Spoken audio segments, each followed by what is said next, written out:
күнінің түп төркіні турасында облысқа белгілі ақсақал Сәпен Аңсатовтың да өз айтары бар.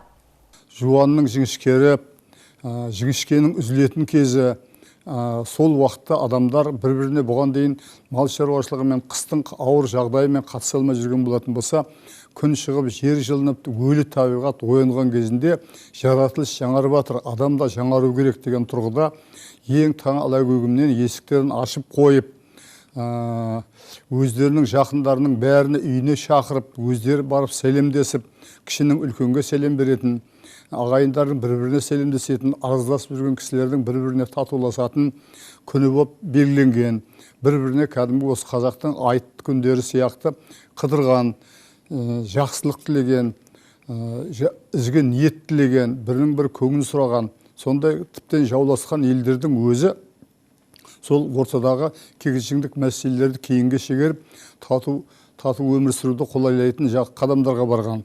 Осы көрісу дәстүрінің ел мен елді, ағайын мен көршіні, жақын мен жуықты жақындастыруда атқаратын рөлі орасан дейді біздің спикерлер. Оның негізі біздің осы наурызда амал күніне, көрісу мерекесіне, қауышу мерекесіне сәйкес кеше Астанада біздің Орта Азия мемлекеттерінің 5 мемлекет басшылары келіп, мәмілелесті, ымыраласты.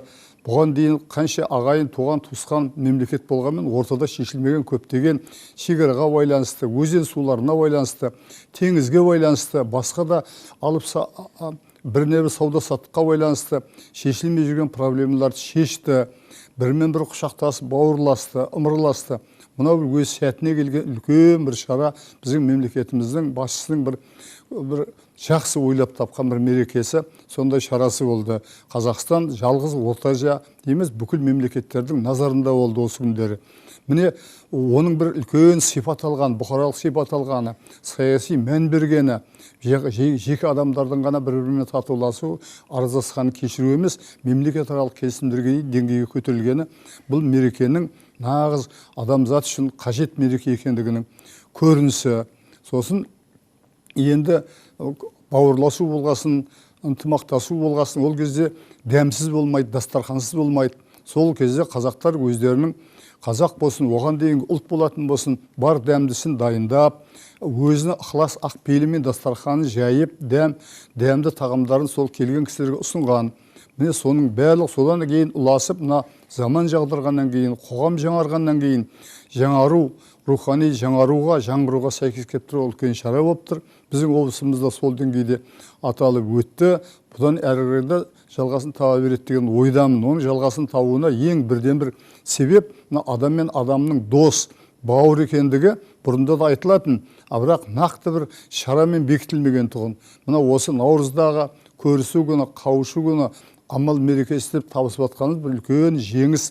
Бұл адамзат тарихындағы ұрпақ тәрбиелеудегі, кешірімшіл болудағы, ізгі ой ойлаудағы, бауырмалдық болуға келіп жатқан үлкен бір қадам, жақсы мереке. Оның амал деп аталатын себебі, жалпы наурыз келді дегенде, амал келді дегенде түсінік болған бір кезде. Ол амал, ол табиғи құбылыстарға байланысты амал айы деп аталған.